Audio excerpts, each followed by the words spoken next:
Hora 9 y 13 minutos en la República Argentina. La temperatura actual en la ciudad de Posadas asciende a 22 grados. Bueno, y ya la tenemos con nosotros a ella, ya está en nuestra mesa de trabajo, columnista de jurídicos aquí en el Aire de las Misiones, la doctora Andrea Sayas. ¿Cómo estamos, Andrea? Buen día. Bien, qué lindo. Buen martes. Buen martes, movido. Movido, bueno, como en todos los sentidos, ¿no? A nivel nacional. A nivel internacional. A nivel internacional también. Y hoy nos vamos a meter en un tema que tiene que ver con el caso Thelma Fardín, ¿no? Y todo lo que esto trajo, todo lo que esto, significó, la cronología de los hechos, sí, claro. Sí, hace cuántos años. Muchos años. Mira, el caso en realidad comienza con los hechos. En el año 2009, mayo del 2009, un viaje que se estaba haciendo por la gira de Patito Feo, la novela infantil, en Nicaragua. Se estaba haciendo una rueda de prensa y una presentación en el Hotel Holiday Inn, donde estaban parando todos los niños y adolescentes que formaban parte de esta tira infantil, y el único adulto que acompañaba en ese momento a esta rueda de prensa y que estaba parando en el hotel con ellos era Juan D'Artés. Ahí comienza todo.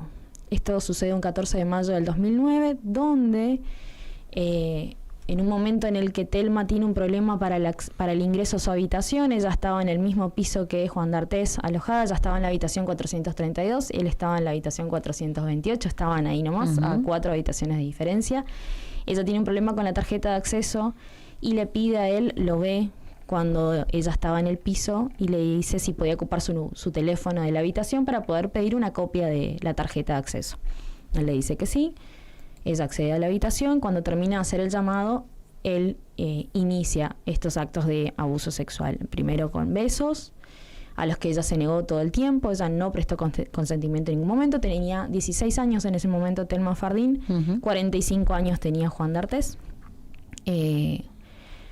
Termina todo con un acto de abuso, primero con sexo oral, después con penetración con dedos.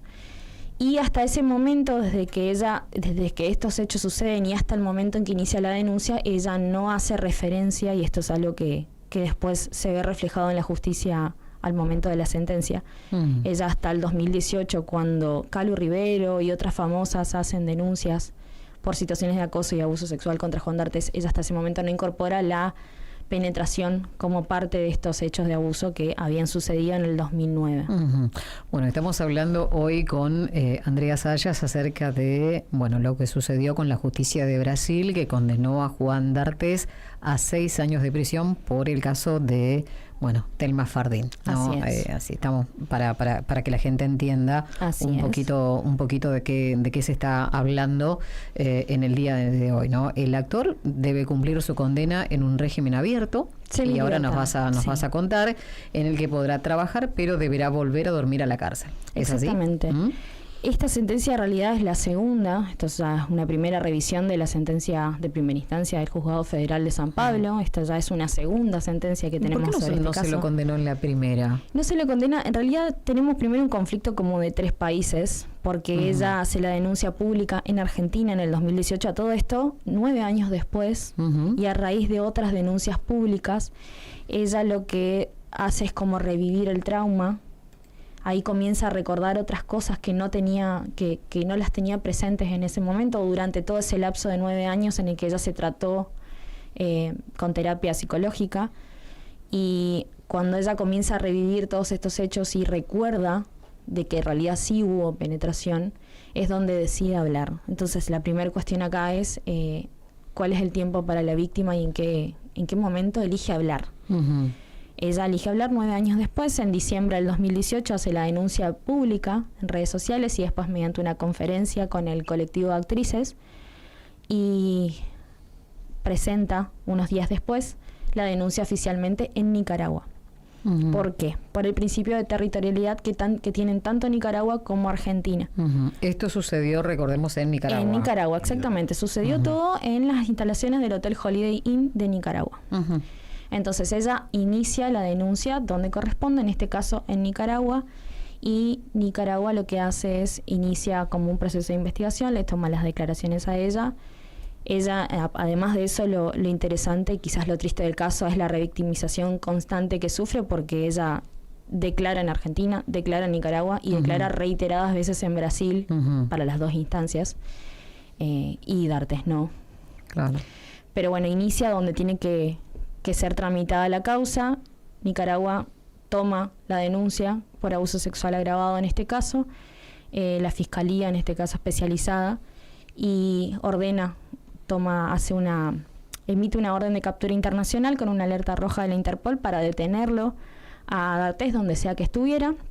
D'Artés ya estaba en Brasil. 9 días después de que ella hace la denuncia pública, él se traslada por consejo de su abogado, Fernando Burlando, uno por las leyes más benignas de Brasil y otra cuestión porque él es nativo de Brasil, él es nacionalizado en argentino, pero él es nativo de Brasil, y por una cuestión de conveniencia y por los principios del derecho penal en Brasil y por el régimen penal en Brasil, le convenía irse a instalarse allá por una cuestión de beneficios. 9 días después se traslada con toda su familia a San Pablo, Brasil, y Brasil tiene otro principio distinto al de Argentina y al de Nicaragua, que es el principio de nacionalidad. A ellos no les importa dónde se cometa el delito. Si el ciudadano es brasilero y está en Brasil, ellos no permiten la extradición de sus ciudadanos donativos, y si el delito fue cometido en cualquier otro país, lo que hacen es iniciar las investigaciones en Brasil y juzgarlo con las leyes brasileras, sin importar dónde se haya cometido el delito. Así que Nicaragua, una vez emitidas estas órdenes, no consigue la extradición de Juan D'Artés a Nicaragua para poder juzgarlo, y el proceso inicia, la denuncia comienza en diciembre del 2018, y el proceso inicia en abril del 2021, cuando el fiscal del Juzgado Federal de San Pablo inicia una causa, imputa a D'Artés el delito de estupro agravado. Ahí es donde inicia el proceso en Brasil. Claro, estupro es distinto a lo de abuso sexual, ¿no? En realidad el estupro tiene que ver con la edad de la víctima. De la víctima. Es por la edad de la víctima, en este caso ya tenía 16 años, por eso el término. Pero se origina con una denuncia de abuso sexual agravado, que es con lo que se lo juzga y con el que se emite la primera sentencia de 58 páginas en Brasil. Y porque es justamente la justicia brasilera la que finalmente da, digamos, la absolución en primer lugar. En primer lugar, y después la condena ahora. Bien, en primer lugar la absolución se da porque en el 2009, esto sí es algo que rige en los 3 países, el derecho penal tiene un principio que tiene que ver con la irretroactividad de la ley. No podemos, si vamos a juzgar un delito, tiene que ser juzgado por una ley que haya sido dictada anteriormente al hecho. Es decir, el hecho sucedió en el año 2009, hay que juzgarse por la ley que estaba vigente en el 2009.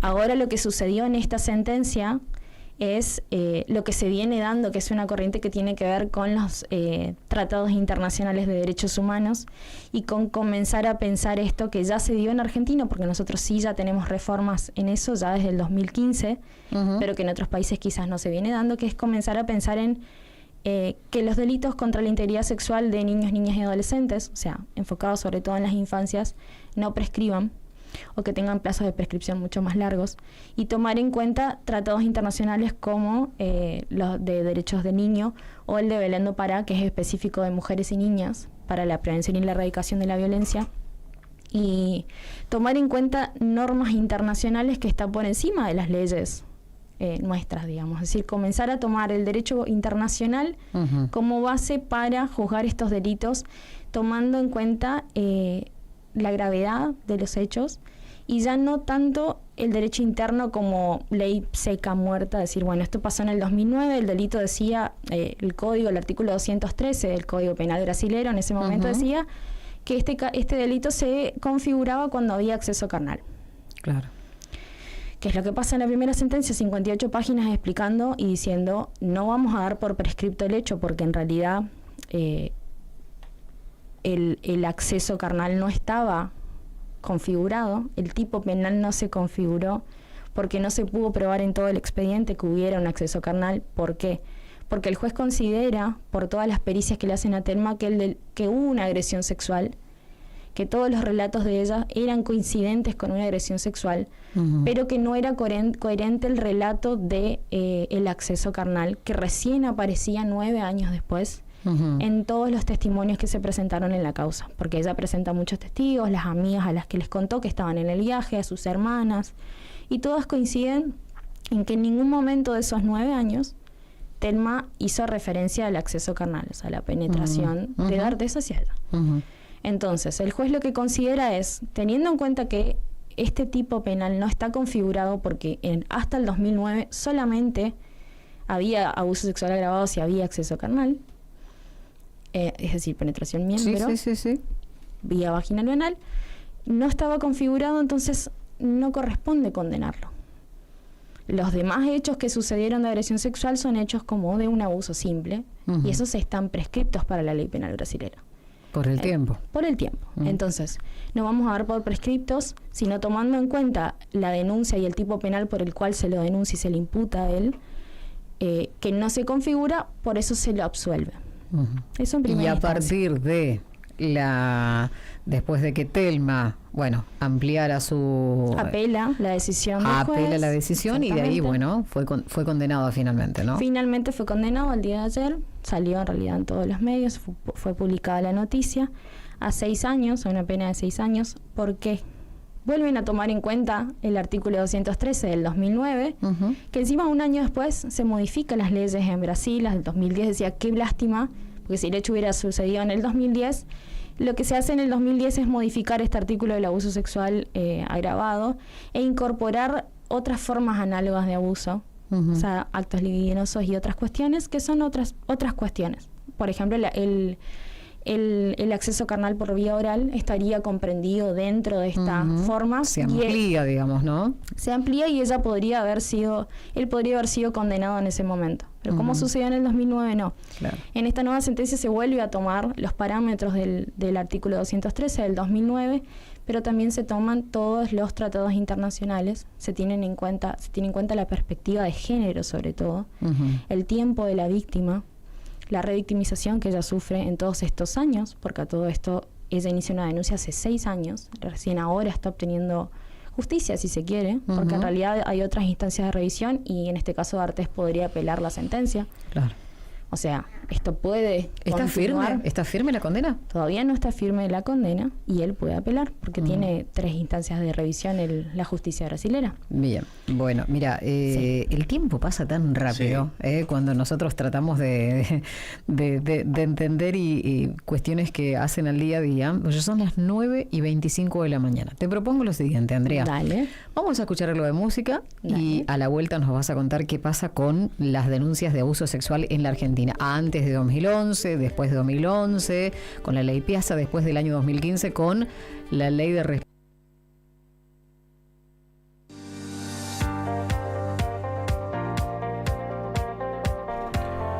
9:30 en la República Argentina. Bueno, ¿y cómo pasa el tiempo, no? Decíamos, ¿cómo pasa el tiempo hablando de estas cuestiones que por ahí nos vamos interiorizando un poco más y decimos, wow, quedó pendiente algo, Andrea. Sí, quedó pendiente. ¿Qué pasa en nuestro país con estos casos? ¿Qué pasa en nuestro país con las denuncias de abuso sexual, sobre todo de menores, ¿no? Claro, en nuestro estamos país. Hablando de niños, niñas y adolescentes, que para nosotros es la sigla NNIA, en Brasil es NIA, se conoce como NIA, que hace referencia a niñez, infancias y adolescencias. Más o menos es lo más mismo, o menos lo mismo. ¿Qué es lo que pasa en nuestro país? Nosotros tuvimos 3 etapas en materia de denuncias por abuso sexual. Tuvimos una primera etapa hasta el 2011 donde no había una diferenciación entre personas mayores de 18 años y menores de 18 años. En esa primera instancia, primero no teníamos esa diferenciación como primer cuestión a tener en cuenta. La otra era el plazo de prescripción, porque ¿qué es lo importante en las cuestiones de abuso sexual y sobre todo, vuelvo a repetir, en niños, niñas y adolescentes? ¿En qué momento esa persona, ese menor, logra contar los hechos que sufrió? ¿Cómo internaliza el hecho? ¿Cómo lo procesa? ¿Y en qué momento decide contarlo? Ya sea que se lo cuente a sus progenitores, a sus tutores, a sus representantes legales. Que lo cuente. O que lo cuente en el momento que sea. Esa cuestión no se tomaba en cuenta hasta el 2011. Entonces el plazo de prescripción, por ejemplo, para un abuso sexual, se comenzaba a contar desde el momento en que sucedió el delito, sin importar la edad de la víctima. Si la víctima tenía 10 años, o 13, o 16, no importaba. O era mayor de edad, tampoco. Se contaba desde la medianoche del día donde se cometía el delito. Un abuso sexual tiene una pena de prescripción, un abuso sexual simple tiene una pena de prescripción de 4 años. Si ese menor de 8, de 10, de 12 años fue abusado, a los 16 años estaba prescripta la posibilidad de la acción. Hasta el 2011. Se contaba desde el momento en que se cometió el delito el plazo de prescripción. ¿Cómo son los plazos de prescripción en el Código Penal argentino? Tenemos un plazo máximo de prescripción de 15 años para los delitos que tengan como pena la prisión perpetua y hasta 12 años aquellos delitos comunes, el resto de los delitos, que tengan penas de prisión temporal, y no puede ser ni menor a 2 años ni mayor a 12. Ya sabemos que para un delito de abuso sexual el máximo de la pena de prescripción es 12 años. ¿Y qué pasa después de 2011? ¿Qué pasa después del 2011? Después del 2011, mediante una iniciativa que llega a los medios de comunicación, en primer lugar, por el diseñador muy conocido, Roberto Piazza, que cuenta en los medios de la misma forma que Telma denuncia ya a su edad adulta y después de años de trabajar acompañando a infancias y colaborando con fundaciones y demás, cuenta de que él fue víctima de abuso sexual en su niñez. Y comienza una iniciativa y una campaña para la reforma del Código Penal que incluyera esta cuestión de las infancias en primer lugar y que se tomara en cuenta la mayoría de edad de la víctima. O sea, que la víctima pudiera comprender lo que estaba sucediendo, tomar en cuenta no solamente decir, bueno, tiene 18 años, cómo una persona, un niño de 8 años, de 10, de 12, puede procesar toda esa información y quizás tener la madurez o la libertad o el espacio dentro de su entorno como para contar un hecho tan grave. Claro. Entonces, se modifica, se publica, se presenta este proyecto, se aprueba y se publica la famosa Ley Piazza en el 2011, que está vigente del 2011 hasta el 2015, y lo que prevé es esta cuestión, modificar el plazo de prescripción y que se cuente el plazo desde el cumplimiento de la mayoría de edad de la víctima. Ya no es desde el día en que se cometió el delito, sin importar cuándo fue, sino desde que la víctima cumpla la mayoría de edad. Bien. Ahora, ¿qué pasa? En esos 4 años en los que está vigente la Ley Piazza, 2011 al 2015, se presenta otra iniciativa de una senadora que lo que trata esta senadora en realidad de incorporar es hacer una nueva reforma al Código Penal, es decir, ¿qué nos garantiza que esa persona, que ese niño en su momento que fue abusado, que ese adulto, puede cumplir 18 años y contar lo que le pasó? Como que automáticamente cumple 18 años y ya estoy listo para contar mi verdad. Estoy listo para contar que fui abusado, estoy listo para decir qué es lo que me pasó. ¿Qué garantía tenemos de que eso va a ser automático? Entonces se presenta una iniciativa, esta senadora presenta una iniciativa y en el 2015 se aprueba la ley del respeto por el tiempo de las víctimas, que introduce una nueva reforma al Código Penal, y esta reforma lo que tiene en cuenta no solamente es la mayoría de edad de la víctima para contar el plazo de prescripción, o sea, los plazos de prescripción siguen estando vigentes, esos 4 años, esos 12 años, esos 10 años están vigentes, pero lo que toma en cuenta no es solamente la mayoría de edad, sino el momento en el que la víctima decide hablar. Claro. O sea, se toman estos dos presupuestos. A partir de ahí correría el tiempo de prescripción. A partir de ahí correría.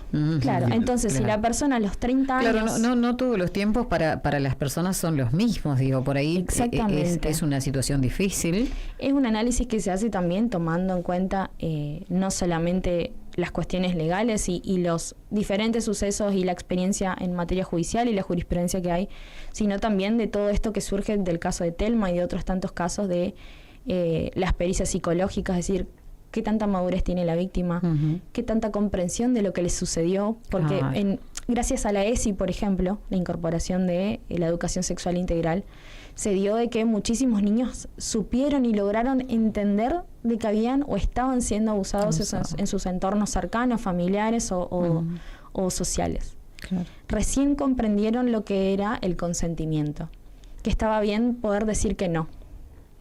Comprendieron cómo funcionaba su cuerpo, qué partes de su cuerpo tenían que ver con la reproducción, tenían que ver con su vida sexual, qué partes, en qué momentos ellos podían decir que sí o que no, qué cosas estaban bien o que estaban mal. Entonces se introducen un montón de cambios. Afortunadamente. Para las víctimas, ¿no? Afortunadamente para las víctimas. Pero bueno, en el 2015 lo que se hace es incorporar estos dos supuestos, no solamente la mayoría de edad, sino el tiempo, el momento en que la víctima denuncie o ratifique la denuncia que hayan presentado sus tutores o representantes cuando era menor. Respeto al tiempo de las víctimas. Claro, el momento en que la víctima decida hablar. Porque ¿qué es lo que venía pasando a nivel país? Hasta el 2011... Hay muchísimos casos, y esto pasó en la justicia de Salta, por ejemplo, hubo un caso muy importante, una denuncia de un sacerdote, un ex sacerdote por abusos sexuales. ¿Qué es lo que sucedió? Eran casos que habían pasado antes del 2011. Estaba vigente la ley del 2011. Cuando se presentan la denuncia, llegan al juzgado, el juzgado prescripto. De plano prescripto, sin hacer ni siquiera un análisis mínimo de los hechos, da por prescripto los hechos. Entonces, ¿qué pasa?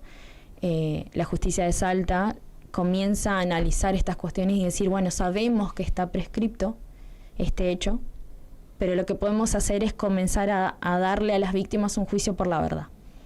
Entonces, en el país tenemos tres corrientes. Tenemos, dependiendo de la provincia y dependiendo de qué perspectiva de género tengan los jueces de esa provincia.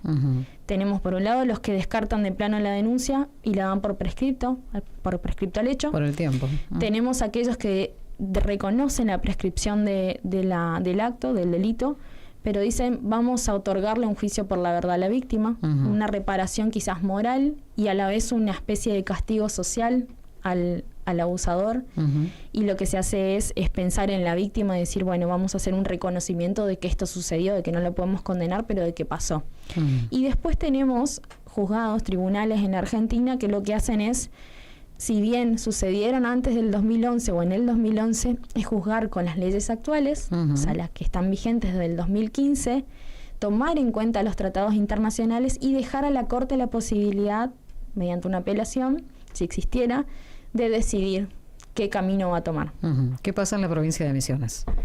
La provincia de Misiones, lo que tenemos en este momento en realidad es un montón de planteos a nivel en la Corte Suprema de Justicia. Hoy tenemos muchos planteos en la Corte Suprema de Justicia que no están resueltos, que han llegado de todas las provincias por situaciones de abuso, y que todavía la Corte no ha tomado como una postura específica. En el 73 había la jurisprudencia de la Corte había tomado como los tratados internacionales en ese momento hasta el 1973 como para dictar como una especie de precedente en este tema, tomando en cuenta, no sé, la integridad del niño, por ejemplo. Sí. Pero lo que es necesario hoy es una Corte que resuelva estos casos y que siente precedente. Claro. Mientras tanto, lo que va pasando es esto, como te digo, un país dividido por juzgados que descartan. No se unifica, digamos. Claro, no está unificado. Por un lado tenés juzgados que descartan, por otro lado tenés juzgados que van por los juicios por la verdad, y después tenés juzgados que otorgan un juicio real a las víctimas tomando en cuenta todas estas cuestiones que tenemos hoy en día. Claro. La idea sería que la Corte siente jurisprudencia para todos y que se comience a pensar de que no existe un tiempo para que una persona pueda hablar, para que un niño, un adolescente, una mujer, un adulto pueda hablar, que es importante el respeto del tiempo de las víctimas y que sobre todo es necesario, casi que urgente, instalar una justicia con perspectiva de género que todavía no tenemos. Qué placer tenerte, Andrea, con nosotros. Gracias una vez más. Y el martes que viene, por supuesto, nuevamente con nosotros acá. Gracias. A ustedes. Buen resto de jornada y buena semana también. Gracias. La doctora Andrea Sayas, columnista de Jurídicos aquí en El Aire de las Misiones, hoy hablando acerca de, este caso que sucedió, en realidad, el veredicto que se conoció ayer con el caso Terma Faldín, pero también compartiendo con nosotros todo lo que sucede en la República Argentina, que pasa con los plazos de las denuncias por abusos sexuales de menores en nuestro país. Gracias. Son las 9.